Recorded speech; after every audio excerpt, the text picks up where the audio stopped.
2장 1절부터 3절 한 목소리로 함께 받들어 읽도록 하겠습니다. 창세기 2장 1절, 2절, 3절 같이 읽겠습니다. 시작. 천지와 만물이 다 이루어지니라. 하나님이 그가 하시던 일을 일곱째 날에 마치시니 그가 하시던 모든 일을 그치고 일곱째 날에 안식하시니라. 하나님이 그 일곱째 날을 복되게 하사 거룩하게 하셨으니 이는 하나님이 그 창조하시며 만드시던 모든 일을 마치시고 그 날에 안식하셨음이니라. 아멘. 우리가 종교개혁가로 많이 알려진 마르틴 루터를 잘 알고 계시죠? 루터는 교회를 다니지 않는 사람뿐만 아니라 교회를 다니는 사람뿐만 아니라 불신자 사이에서도 세계 역사를 통해서 많이 알려졌기 때문에 이 루터의 소문이나 루터에 대한 이름을 다 들어봤을 법한 사실이죠. 이 루터가 일으킨 종교개혁의 핵심은 무엇입니까? 바로 이 이신칭의죠. 믿음으로 말미암은 의로움이라는 아주 종교개혁의 핵심을 이렇게 그가 변화의 파도를 일으킨 것이죠. 그러나 이 종교개혁이 일으킨 변화의 물결은 단지 종교적인 일에만 국한되지 않다라는 사실을 우리가 염두에 둘 필요가 있어요.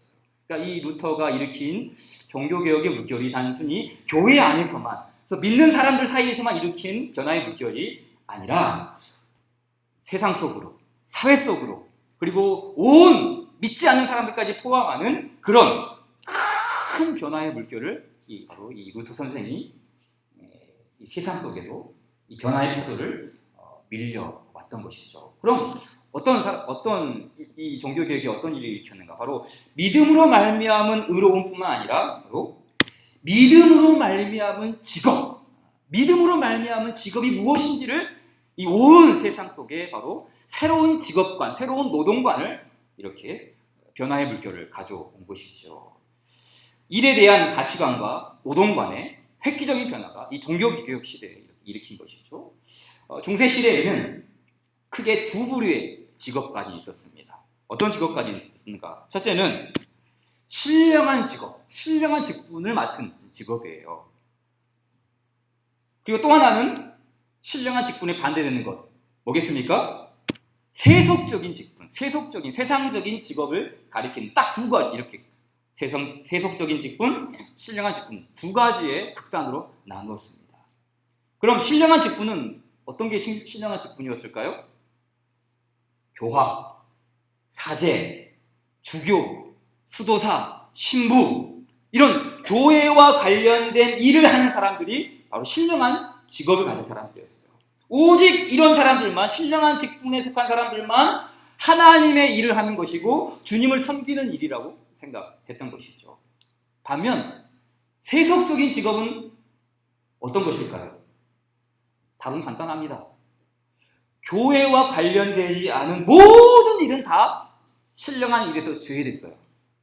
아무리 좋은 기술을 가지고 있고 아무리 훌륭한 농사일을 해도 이거는 천박한 일, 이건 하나님이 기뻐하시는 일이 아니야, 이건 주님의 일이 아니야, 천박한 일에 불과했습니다. 하나님을 섬기는 일이 아니라고 판단했기 때문입니다.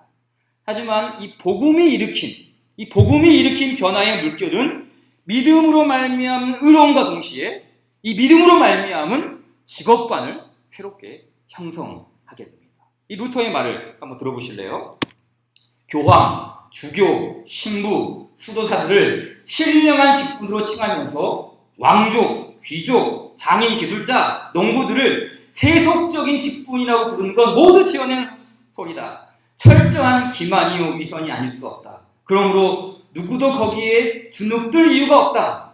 그리스도인이라면 누구나 진정으로 신령한 직분을 가졌으며 직무의 종류가 다르다는 것 말고는 아무런 차이가 없기 때문이다. 왜 이런 근거 있는 말을 했습니까? 사도 베드로의 말처럼 우리는 세례와 함께 제사장으로 규례졌기 때문이다. 이게 뭡니까? 우리가 잘 아는 만인 제사장, 성직자만, 사제들만, 주교들만 제사장이 아니라 우리 모든 그리스도인들은 세례와 함께 제사장으로 드려졌기 때문에 우리가 하는 모든 직업, 그게 농사일이 됐든 어부일이 됐든 그 수공업이 됐든 공장에서 일어난 노동가가 됐든 모든 일은 다 하나님께 속한 신령한 일이라는 것을 천명을 하게 된 것이죠. 그만큼 이 세상 속에서 우리 그리스도인들이 맡은 일은 매우 중요합니다.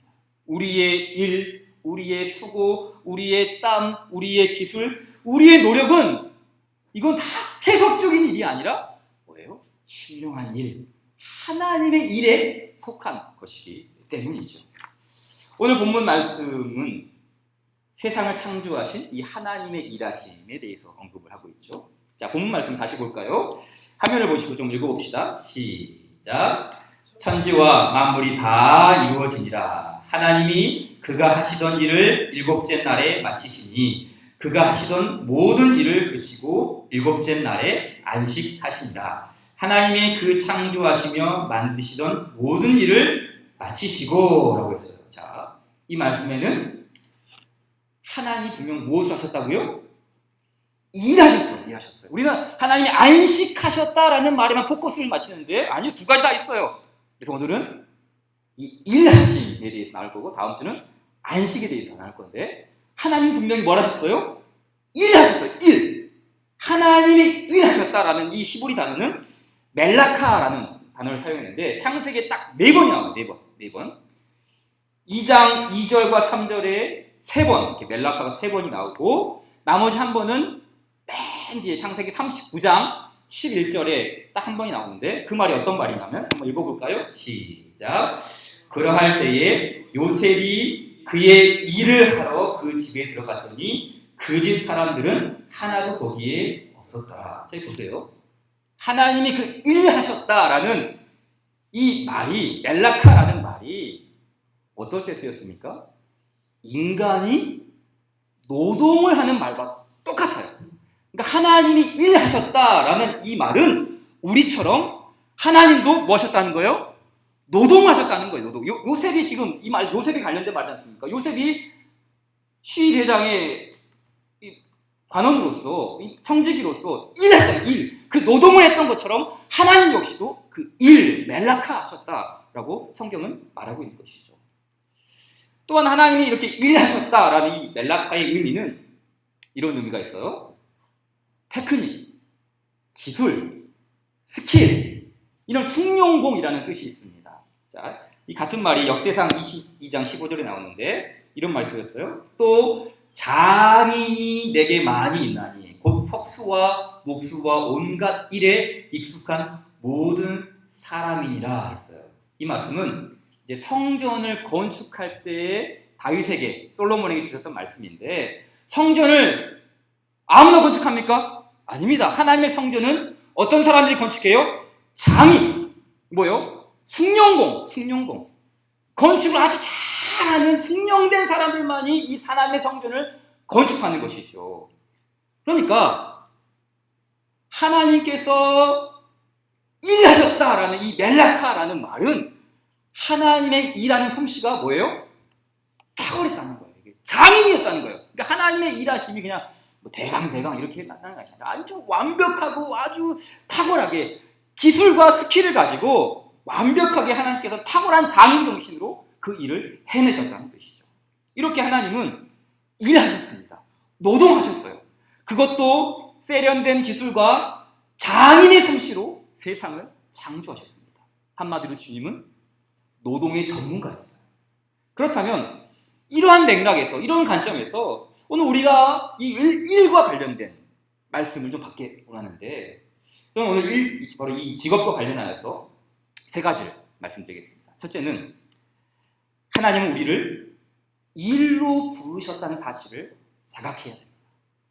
하나님의 부르심은 구원으로의 부르심만이 아니라 바로 우리의 직업으로 우리의 일로서의 부르심이 있다는 사실을 잊지 말아야 되죠. 여러분 아까 말했던 것처럼 하나님은 일하셨어요. 노동하셨어요. 이 말은 일 자체는 누군가 고안해내거나 인간이 만들어낸 제도가 어쩔 수 없이 생겨난 노동이 아니라는 거예요. 하나님께서 직접 디자인하신 밑그림이 바로 일, 직업, 노동이라는 것이죠. 하나님이 일하셨다라는 그 말 속에 들어있는 함의가 이 직업이라는 것, 이 노동이라는 것, 이 일이라는 것은 바로 하나님께서 디자인하신 밑그림이라는 사실이죠. 또한 그 사실을 우리는 더 어떻게 알 수가 있습니까? 하나님이 일하셨을 뿐만 아니라 하나님께서 창조하신 사람에게 어떻게 하십니까? 이 일을 맡기시죠. 그렇죠? 하나님은 스스로 일하셨을 뿐만 아니라 그 주님의 일을 인간에게 맡기시지 않습니까? 자, 우리 읽진 않았지만 창세기 2장 쭉 내려와서 15절을 보세요. 같이 한번 읽어볼까요? 시작. 여호와 하나님이 그 사람을 이끌어 에덴 동산에 두어 그것을 경작하며 지키게 하시고 라고 했죠. 하나님은 사람을 창조한 후에 에덴 동산에서 신선 노름하라고 하지 않았어요. 아무 일도 하지 말고 너희들 내가 다 공급해 줄게. 그냥 먹고 쉬어. 그냥 놀아. 다 내가 책임져 줄게. 이런 무의도식 시킨 게 아닙니다. 뭐 하라고 하셨어요? 경작하고 지키라. 쉽게 말해 일과 노동이라는 사명을 주셨다는 사실이죠. 또한 창세기 1장 28절도 보세요. 우리 잘 아는 말씀이죠. 1장 28절 시작. 하나님이 그들에게 복을 주시며 하나님이 그들에게 이르시되 생육하고 번성하여 땅에 충만하라. 땅을 정복하라. 바다의 물고기와 하늘의 새와 땅에 움직이는 모든 생물을 다스리라 하시니라. 여러분, 하나님은 사람에게 복을 주셨어요. 그런데 그 복은 무엇으로 이어집니까? 일입니다. 일. 복을 주시면서 뭐 하라고 했어요? 생육하고 번성하고 땅에 충만하라. 땅을 정복하라. 일과 노동이라는 사명을 부여하신 것이죠. 특별히 이 하나님이 창조한 사람과 또한 하나님이 창조한 일반 생물들이 있죠. 비교해 보세요. 보실까요? 창세기 1장 22절과 28절을 비교하면서 보세요. 22절 하나님이 그들에게 복을 주시며 생물이에요. 일반 생물이에요. 복을 주시며 이르시되 생육하고 번성하여 여러 바닷물에 충만하라. 새들도 땅에 번성하라 하시니라. 여러분, 하나님이 창조한 일반 생물과 사람 공통점은 뭡니까? 번성하고 생육하라. 차이점은 뭐예요? 차이점. 그렇죠. 일반 생물들은 정복하라, 다스리라 라는 명령이 없어요. 오직 인간에게만, 사람에게만 주신 명령이 뭡니까? 일, 노동, 사명. 이 일로서의 부르심을 인간에게 부여하셨다는 사실이죠. 정복하고 지휘하며 다스리는 사명을 받았습니다. 곧 일하도록 부르셨다는 사실입니다. 왜 그렇습니까? 왜 하나님이 인간을 일하도록 부르셨습니까? 인간은 하나님의 형상대로 창조되었기 때문이에요. 하나님께서 일하시니 인간도 일하실 것이죠. 그래서 하나님의 참 형상이신 예수님도 뭐랬어요? 내 아버지께서 일하시니 나도 일한다. 그 말씀하시지 않았습니까? 따라서 이 일이라는 것은 그냥 어쩔 수 없이 생겨나는 것이 아닙니다. 흔히 우리가 이 노동을 가리켜서 사람들이 갖고 있는 편견이 뭐예요? 아담의 타락으로 생겨난 부작용이다. 인간은 무의도식하고 아주 호의호식하면서 살 수 있었는데 타락했기 때문에 우리가 어쩔 수 없이 이 노동이라는 짐이 주어진 게 아니야. 그렇게 생각하시는데 아닙니다. 절대 그렇지 않아요.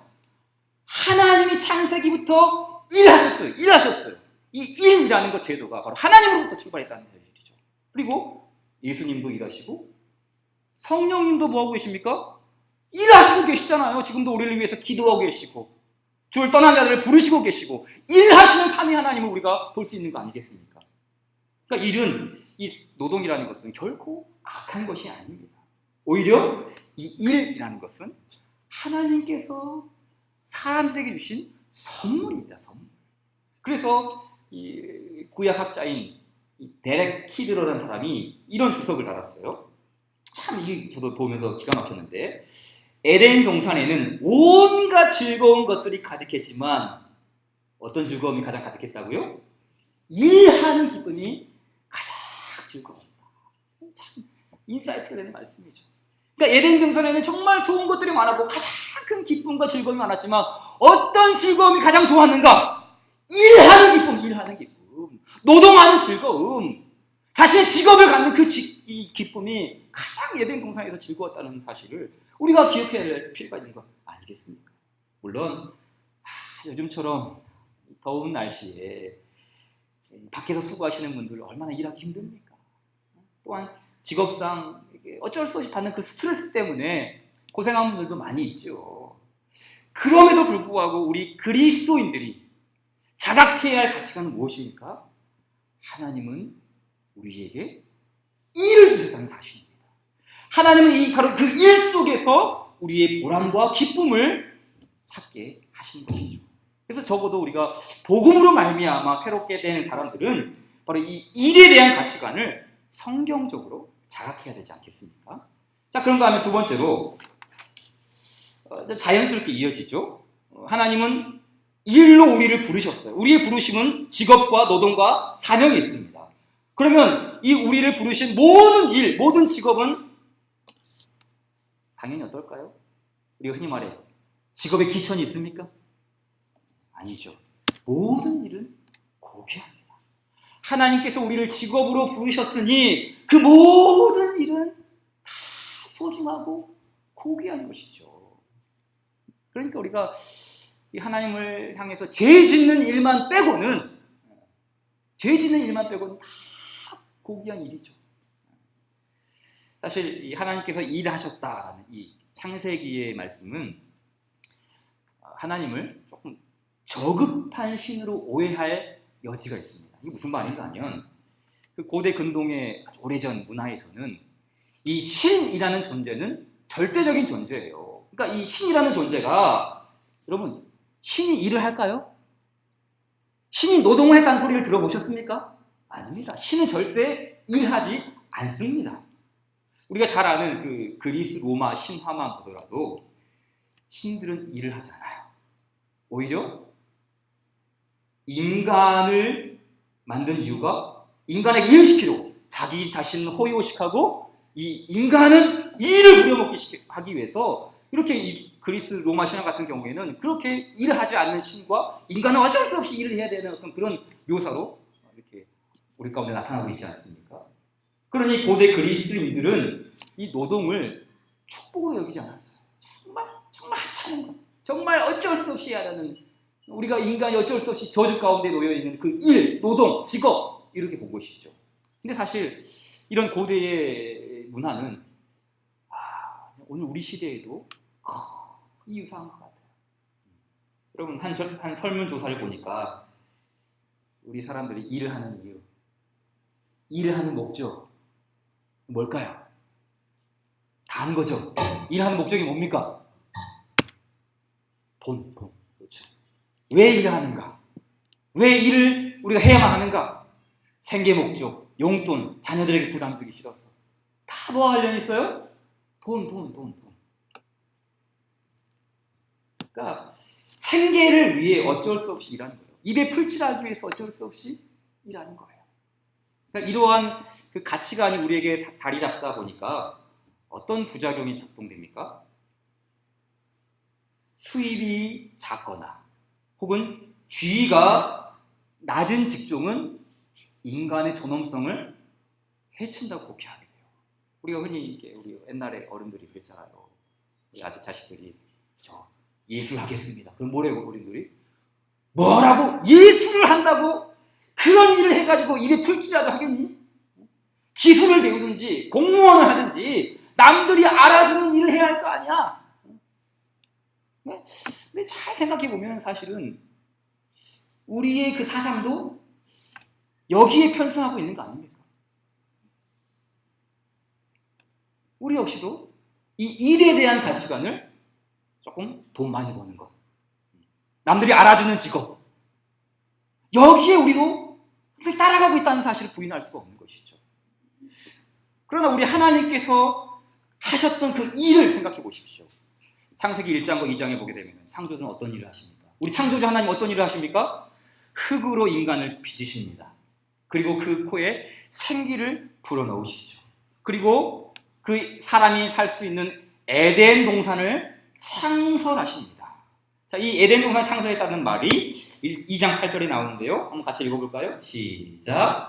여호와 하나님이 동방의 에덴에 동산을 창설하시고 그 지으신 사람을 거기, 여기 창설했다라는 말이 이 의미가 어떤 뜻이냐면 심었다라는 뜻, 심었다라는. 그러니까 우리 농부들이 한 그루의 나무를 심기 위해서 뭐 해야 됩니까? 열심히 땀 흘리면서 삽질하죠. 열심히 땅을 파죠. 그리고 거기에다가 나무를 심고 흙을 붓고 비료를 뿌리고 물을 쭉쭉쭉쭉 뿌리죠. 이 창설했다라는 말이 그 농부가 쓰는 표현이에요. 그러니까 하나님께서 그냥 에덴 동산아 있어라 라고 말씀으로 창설하는 게 아니라 그 일하심, 포도나무를 심듯이 소나무를 심듯이 그렇게 하나님께서 노동하시면서 동산을 만드셨다는 사실이죠. 오늘날로 비교하자면 하나님은 사람들이 꺼려하신 농부의 직종, 그렇죠. 별로 인기 있는 직종이 아닌 바로 그런 노동을 하신 것 아니겠습니까? 여러분, 우리 예수님 역시 어떤 일을 하셨습니까? 어떤 일을 하셨습니까? 예수님은 목수의 일을 하셨어요. 목수. 그러니까 복음을 전하는 것만이 하나님의 일이 아니셨어요. 예수님 하셨던 그 목수의 일은 그 당시만 해도, 예수님 사셨던 그 당시만 해도, 오늘날도 마찬가지지만 가장 하찮은 직업, 가장 사람들이 알아주지 않는 직업, 가장 돈 못 버는 직업, 명예와 지위가 없는 직업. 근데 그러한 일을 예수님께서 충성스럽게 감당했다는 사실을 의심할 사람은 아무도 없어요. 나는 하나님의 아들이 있던 일을 내가 할 수 있겠어? 난 이런 거 안 해! 그렇게 하지 않으셨다는 사실이죠. 적어도 공생애를 시작하기 전까지 예수님은 목수의 아들로서 그 가업을 이어받은 장남으로서 충성스럽게 자신의 소임과 자신의 일을 충성스럽게 감당하지 않았겠습니까? 사실 우리 이제 한국 교회에서 우리가 고민해야 할 부분이 있는데, 그럼 혹시 고지론이라는 말을 들어보셨습니까? 고지론. 이게 무슨 말이냐면, 제가 이제 중학교 때만 해도 이제 수련회 가거나 부흥회에 참석하면은 항상 우리 어른 목사님들이 하셨던 말씀이 있어요. 그게 무슨 말일까? 우리 크리스천들은 다 성공해야 된다는 거야. 다 성공해야 된다는 거야. 그러니까 그래서 우리 학생들한테 너희들 중에는 크리스천 대통령이 나와야 되고, 크리스천 정치인이 나와야 되고, 크리스천 장관이 나와야 되고, 크리스천 장군이 나와야 되고, 크리스천 기업가가 나와야 되고, 크리스천 의사가 나와야 되고, 크리스천 검사가 나와, 변호사가 나와야 된다. 다 높은 자리, 높은 지위에 올라가야 한다는 거예요. 이게 바로 고지론이에요. 고지론. 그렇게 높은 자리에, 그리스도인들이 높은 자리에 올라가야만 하나님의 영광 받으신다. 정말 그럴까요? 그럼 고지를 점령하지 못하고 낮은 지대에서 별로 사람들이 알아주지 않는 직업, 이렇게 수입도 적은 직업, 이런 거 하고 있으면 하나님의 영광을 가리는 것입니까? 아닙니다. 고지론이 되었든 저지론이 되었든 자신의 직업을 통해 하나님을 높이는 사람이 하나님께 영광 돌리는 거 아니겠습니까?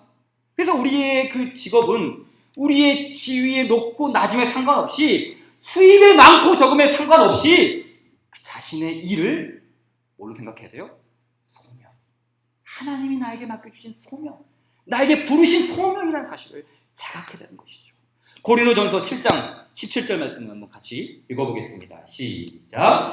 오직 주께서 각 사람에게 나눠주신 대로 하나님이 각 사람을 부르신 그대로 행하라. 내가 모든 교회에서 이와 같이 명하노라. 자, 이 말씀을 앞서 말씀드린 그 마틴 루터가 이 부르심이라는 이 말을 구원으로의 부르심뿐만 아니라, 이 부르심은 우리를 직업으로의 부르심이다. 그러니까 모든 교회, 모든 성도들, 모든 교인들은 다 이 직업으로의 부르심이 있다. 이게 무슨 말이겠습니까? 그것이 지위가 높든지 낮든지 하나님이 세상 사람들이 인정해주는 좋은 일이든 아니든지 간에 모든 직업, 그 모든 일은 다 하나님의 소명, 이 부르심이 있다는 사실을 말씀하고 있는 것 아니겠습니까? 따라서 교회 안에는, 그리스도인들 안에는 다양한 직업이 있어야 돼요. 무조건 교회 다니는 사람들은 다 높은 데 올라가고 정치인 되고 장관 되고 사업가 되고 돈 많이 벌고 그런 것만 꼭 해야 되니까 아닙니다. 크리스천 공장 노동자 기름칠하면서 땀 흘리면서 그렇게 작은 수입을 얻지만 거기서 일하는 노동자 왜 없어야 되겠어요? 기독교인 농부 왜 안 됩니까? 또 집사님 택시기사 뭐 우리 기독교인 택시기사 하면 안 됩니까?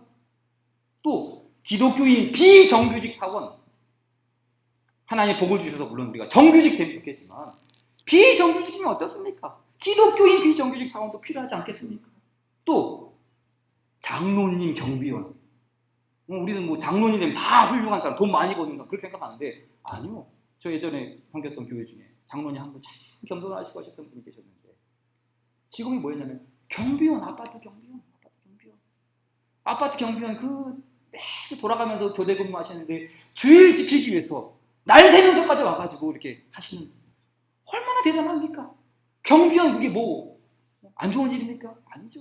장로님으로서 경비원 한다는 것도 참 좋은 일이지 않습니까? 또한 우리 청년들 알바 많이 하는데 편의점 알바하는 교회 청년, 이런 다양한 직종을 가진 사람들이 있다는 것, 이게 얼마나 당연한 일이 아니겠습니까? 하나님의 부르심, 모든 직종 가운데 있는 것이죠. 그래서 이 우리를 부르신 하나님의 일은 그게 높든지 낮든지 돈이 많이 벌든지 적게 벌든지 다 뭐예요? 신령한 일. 아까 맨 처음에 말했다. 세속적인 일이 아니라 신령한 일. 하나님께서 우리에게 맡겨주신 일이라는 것이죠. 여러분, 우리가 이 믿음을 가지고 우리가 받은 부르심에 감사하기를 바랍니다. 자, 우리 옆에 있는 분들에게 좀 이렇게 격려했으면 좋겠어요. 당신이 하는 일은 정말 중요합니다. 시작. 별로 안 중요한 거다. 다시 한번 시작. 집사님이 하시는 일은 정말 중요합니다. 그래요. 여러분, 우리가 하는 일이 얼마나 중요합니까? 우리가 하는 일을 통해서 사실은 세상이 돌아가고 있거든요. 그 일을 통해서 세상이 돌아갈 수 있도록 하나님께서 지금 우리의 직업을 통해서 일하고 계시는 것이죠. 자, 그래서 우리가 마지막으로 우리가 기억해야 될 것이 있습니다. 우리의 일은 탁월해야 돼요. 우리에게 맡겨진 일은 그리스도인이라면 능숙하고 탁월하고 실력 있게 그 일을 감당해야 한다는 사실이죠. 앞서 말했듯이 아까 하나님이 일하셨다라는 이 멜라카라는 뜻이 어떤 뜻이 있다고요? 장인, 훌륭하다, 아주 뛰어나다. 하나님 어설프게 일하지 않았습니다. 우리 하나님이야말로 프로 중에 프로, 실력자 중에 실력자, 아주 탁월하게 일하셨어요. 하나님의 형상으로 창조된 아담 역시 아주 창조적으로 일하지 않습니까?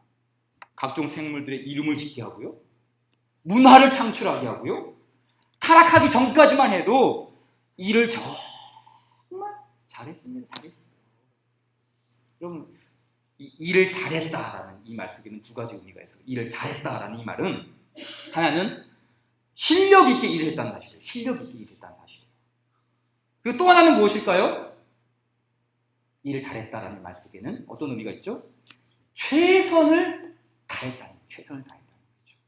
그렇죠? 실력과 최선은 따로 놀지 않습니다. 실력 있는 사람은 최선을 다한 것이고, 최선을 다하면 실력은 따라오게 되어 있는 것이죠. 하나님의 일을 맡은 우리 역시 꼭 같습니다. 최선을 다하는 직업 속에 여러분의 탁월함이 작동되기를 축복합니다. 실력 있는 그리스도인이 되시기 바랍니다. 제가 어떤 책을 보니까 도로시 세이유라는 사람이 이런 말을 했어요. 제가 읽어볼게요. 일을 보는, 그러니까 우리가 일을 바라보는 그 시각, 관점은, 기독교적인 관점은 무엇인가? 무엇보다 살기 위해 일해야 하는 것이 아니라 일하기 위해 살아야 한다는 것이다. 이게 참 중요하죠. 우리는 살기 위해서 어쩔 수 없이 생계를 위해서 일하는데 바꿔야 된다는 거예요. 일하기 위해 우리가 존재하고 일하기 위해 살아야 한다. 또 하나가 뭔가? 일하는 이의 능력을 최대로 표현하는 게 곧 자신을 하나님께 드리는 수단이며 반드시 그리 되어야 한다고 했어요. 여러분, 우리가 나 자신을 하나님께 드리는 수단이 무엇이라고요? 교회 일에 자신을 헌신하는 것만이 아니라 내가 하는 일의 능력을 최대로 표현하는 것, 내가 맡겨진 그 일의 능력을 최대로 표현하는 것 역시 자신을 하나님께 드리는 수단이래요. 수단. 그러니까 우리가 교회 일은 신령한 것, 세상 일은 세속적인 것, 이렇게 생각하면 안 된다는 거예요. 우리가 맡은 그 직업 역시 최선을 다해서 실력을 드러낼 때 그게 바로 신령한 일, 하나님의 일이 된다는 뜻이 아니겠습니까? 그리고 반드시 그리 되어야 한다. 반드시 그리 되어야 된다. 왜 그렇죠? 여러분, 하나님은 우리의 일을 통해 세상을 움직이고 있어요. 이게 놀라운 사실이죠. 우리가 하고 있는 그 직업 별거 아닌 것 같은데 사실은 이 직업을 통해서 세상을 움직이고 있다는 사실이죠. 종교개혁가들은 바로 이 관련해서 이런 말을 했어요. 일이란 하나님이 인간의 수고를 통해 인류를 보살피고 먹이고 입히고 잠자리를 마련하며 필요를 채우시는 도구이다. 참 이 선배들의 이 통찰력이 대단하죠. 일이란 하나님이 인간의 수고를 통해서 우리의 직업을 통해서 인류를 보살피고 먹이고 입히고 잠자리를 마련하며 필요를 채우시는 도구이다. 그러니까 단순히 밥벌이로서의 직업이 아니라 하나님께서 우리의 일을 통해 세상을 돌보는 의미를 그 일을 하고 있다는 사실이죠. 그러니 우리의 일이 얼마나 중요합니까? 얼마나 최선을 다해야 되겠어요? 어제 저녁에 전주에 금요일날 어머니 댁에 갔다가 어제 이제 한 6시경, 오후 6시경에 이제 집으로 돌아왔는데 집에 와보니 저녁을 먹어야 되는데 먹을 게 없는 거예요. 쌀은 있는데 반찬거리가 하나도 없는 거예요. 그러니까 아내가 이제 뭘 먹지? 어머니한테 전화해가지고 물어보니까 뭐 반찬이라도 얻을까 해서 전화한 것 같은데 뭘 먹지? 고민한 거예요. 그때 저는 이제 마침 이제 교회도 주보를 해야 돼서 그때 교회에 와서 주보를 하고 집에 들어갔는데 갔더니 떡하니 밥이 완성이 되어 있는 거예요. 뭘 만들었는지 아세요? 김치볶음밥. 그러니까 여행 갔다가 먹다 남은 김치, 먹다 남은 소시지, 계란 2개 이걸 가지고 볶음밥을 만들었는데 그 맛은 먹어보지 않은 사람은 말할 수가 없어요. 기가 막힌 맛이었어요. 그 아내가 말하면서 밥 먹으면서 뭐라 하기를 자기가 무에서 유를 창조했대요. 아무것도 없는 상태에서 냉장고를 아무리 열어봐도 아무것도 없었는데 무에서 유를 창조했대요. 그러니까 하나님이 탁월하게 아주 실력 있게 세상을 창조했던 것처럼 아내도 가정주부로서 탁월하게 일했다는 뜻이 아니겠습니까? 어쩜 그렇게 제가 이렇게 준비한 설교와 딱 들어맞는 그런 예화를 주시는지 그런 뜻이 아니겠습니까? 그러니까 제가 그 이야기 할 때에 어떤 생각을 바로 이 말씀이에요. 일이란 하나님이 인간의 수고를 통해 인류를 보살피고 먹이시고 입히고 잠자리를 마련하며 필요를 채우시는 도구구나. 하나님께서 아내의 일을 통해서 나를 먹이고 나를 보살피는구나. 뭡니까? 하나님께서 아내의 요리를 사용하신 거 아닙니까? 요리 이게 뭐 대단한 거라고. 아니요. 요리하는 그것을 통해서 다른 사람의 필요를 채우고 다른 사람을 먹이고 하나님의 일을 할 수 있도록 그 일을 도구로 사용했다는 사실이죠. 그러니까 직장을 다니지 않는 주부라고 해서 신령한 일에서 제외됩니까? 설거지하는 일은 뭐 신령한 일 아닙니까? 세속적인 일입니까? 요리하는 것은 아주 불경건한 일입니까? 아닙니다. 음식 쓰레기 버리는 일, 변변치 않은 일입니까? 아니에요. 우리가 하는 모든 일은 하나님의 도구, 우리를 통해서 세상을 움직이는 하나님의 도구죠. 그러니까 여러분들이 지금 직장에서 하는 그 일을 통해서 하나님이 다른 사람의 피를 채우시고 하나님께 다른 사람의 먹이시고 입히시고 그 일을 하고 있다는 사실이죠. 그러니까 우리가 하고 있는 일이 다시 말하지만 얼마나 중요합니까? 하나님의 손가락으로 여러분이 쓰임받고 있다는 사실입니다. 그것을 기억해야 되죠. 그래서 우리는 우리의 일을 어떻게 해야 된다고요? 탁월하게, 실력 있게, 최선을 다해서 감당하는 것 아니겠습니까? 실제로 1989년 2월 24일에 있었던 실제 이야기입니다. 미국의 유나이티드 에어라인 항공기가 미국에서 뉴질랜드로 항공하기 위해서 이륙을 했어요. 그런데 이 비행기가 높은 2000피트 고도에 올라가자 무슨 결함이 있었는지 그 창고 화물칸이 빵 터지고 옆에 있는 이 문짝이 빵 열린 거예요. 그러니까 이 근처에 있었던 승객 9명이 통째로 팍 안타깝게 이제 사고가 났죠. 근데 다행히 다른 사람들은 이제 딱 안전벨트 매고 딱 앉아있고 다다다다 거리고 있고 뭐 난리가 났죠. 어떻게 됩니까? 이 기장은 어떻게 해서든지 이 남아있는 승객들을 살려야 합니다. 수백 명의 사람들이 있지 않습니까? 이 비행기 운전을 맡은 기장이 누구였냐면 데이비드 크로닌이라는 사람인데 이 구멍난 비행기를 붙잡고 있는 기장이 어떻게 했을까요? 정말 모든 난관을 뚫고 자신의 경력과 지식과 모든 실력을 총동원해서 정말 거짓말처럼 비행기를 안전하게 착륙시킵니다. 아니 이런 사고 나면 거의 모든 비행기는 뭐예요? 다 추락이거든. 다 추락할 수밖에 없어요. 비행기 사고는 거의 99%가 추락이에요. 추락. 착륙이 불가능하죠. 그런데도 불구하고 이렇게 그림에도 보듯이 큰 피해를 입지 않았어. 이거 처음에 사고 났던 거 빼고는 아주 안전하게 착륙을 했던 것이죠. 그러니까 이제 이렇게 착륙을 하니까 모든 승객들과 승무원들이 막 난리가 나서 박수를 치고 난리가 났죠. 모두가 기적적인 착륙이라고 이렇게 보도가 되었습니다. 제가 며칠 후에 한 이 기자가 이 데이비드 크로닌 기장에게 인터뷰를 했어요. 기장님, 화물칸 문짝이 날아간 순간 가장 먼저 무슨 생각이 들었습니까? 네, 승객들을 위해 잠깐 기도하고 곧바로 일에 집중했습니다. 뭐라고요? 승객들을 위해 잠깐 기도하고 곧바로 일에 집중했습니다. 여러분, 재난을 코앞에 둔 이들에게 정말 필요한 게 뭡니까? 이 비행기 기장이 우리는 이제 지금 큰일 났습니다. 여러분 빨리 신앙을 가지셔야 됩니다. 예수님 믿어야 됩니다.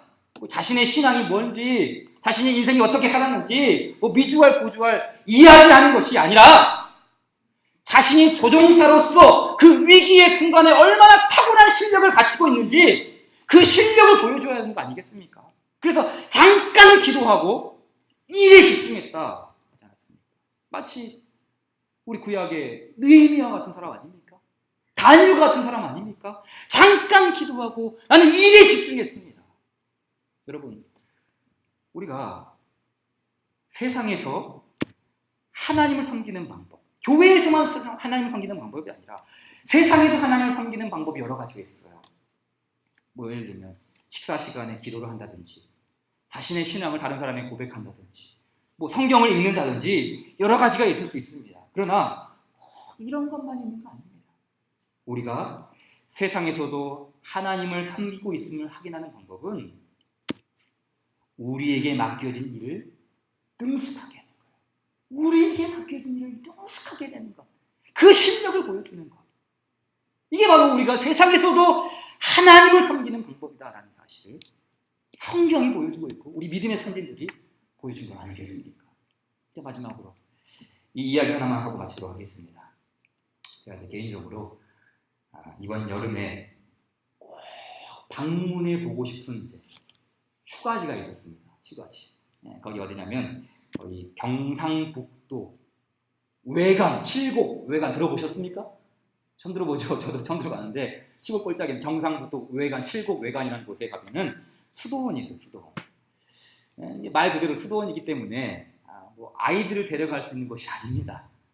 그러니까 여기엔 뭐 수영장이 있는 것도 아니고 뭐 키즈 카페가 있는 것도 아니고 왁자 짚고 놀 수 있는 곳이 아니에요. 그래서 꼭 하고 그렇지만 제 위주로 가면 안 되지 않습니까? 얘들 위주로 가기 때문에 이걸 이제 다음에 가기로 하고 이제 이번 휴가는 아이들 중심으로 이렇게 갔습니다. 근데 제가 왜 이 수도원에 관심을 갖게 되었냐면 이 수도원이 가지고 있는 그 정신, 그 스피릿 때문이에요. 6세기경에 활동했던 이 그리스도인 중에 베네딕투스라는 사람이 있습니다. 베네딕투스. 근데 당시 6세기경만 해도 교회가 막 어지럽히기 시작됐어요. 교회가 권력을 갖기 시작했고 교회 정치인들이 막 교황을 하니 뭐 왕을 하니 막 이런 정치인 막 복잡하게 되기 시작했죠. 그러다 보니 일반 그리스도인들도 점점 신앙에서 멀어졌어요. 그래서 이 베네딕투스가 수도원을 만들어서 공동체로 이렇게 사람들이 함께 모여들어서 이 수도원 생활을 하기 시작한 것이죠. 그런데 이 베네딕투스가 설립한 수도원은 정말 독특합니다. 보통은 우리가 생각하는 수도원 그러면 이미지가 어떻습니까? 수도원 그러면 석쇠를 떠나서 세상을 등지고 기도만 하고 금식하고 금욕하고 성경만 보는 어떤 그런 수도원에 대한 이미지가 있지 않습니까? 그런데 이 베네딕투스가 만든 이 수도 규칙에는 다음과 같은 정신이 있습니다. 기도하고 일하라. 기도하고 일하라. 그러니까 이와 같은 이 베네딕투스의 정신을 이어받아서 경상북도 외관 7곡에 이 만든 수도원이 분도 수도원이에요. 분도 수도원. 그러니까 이 베네딕투스라는 라틴어를 우리 말 한글로 분도라고 하는 거예요. 분도. 그래서 이 분도 수도원에 가게 되면 이제 그 머릿말이라고 하나요? 거기 보게 되면 이렇게 있어요. 아주 작게 기도하고 일하라. 기도하고 일하라. 이 말은 단순히 일하기 전에 그냥 기도하라라는 그런 의미가 있는 게 아니라 기도에 방점이 있는 게 아니라 사실 어디에 강조점이 있는 거예요? 일. 그러니까 기도와 일을 분리하는 것이 아닙니다. 종교적인 것과 세속적인 것을 분리하는 게 아니에요. 오히려 기도하고 일하라라는 이 말 속에는 오늘 제가 말씀드린 이 모든 말씀들이 고스란히 녹아들어 있어요. 기도하고 일하라. 기도하고 일하라. 왜요? 하나님은 우리를 직업으로 부르셨기 때문이 아닙니까? 우리의 소명이 바로 그 직업에 있기 때문에 우리는 기도하고 일하는 것이죠. 기도하고 일하라. 왜요? 모든 일은 고귀하고 소중하기 때문입니다. 기도하고 일하라. 왜요? 우리가 맡은 일을 탁월하고 최선을 다해 하기 위해서 기도하고 일하는 것 아니겠습니까? 여러분, 기도하고 일하십시오. 우리의 일은 하나님의 일입니다. 하나님의 소명이에요. 하나님께서 우리의 일을 통해 세상을 움직이고 있음을 믿으시기 바랍니다. 마지막으로 한 번 더 우리 이 더운 여름에 참 일하기 힘든 이때에 한 번 더 격려합시다. 이렇게 격려할까요? 우리가 하는 일은 하나님의 소명입니다. 시작. 우리가 하는 일은 하나님의, 한 번 더 시작. 우리가 하는 일은 하나님의 소명입니다. 아멘. 우리 주신 말씀 기억하시면서 찬송 304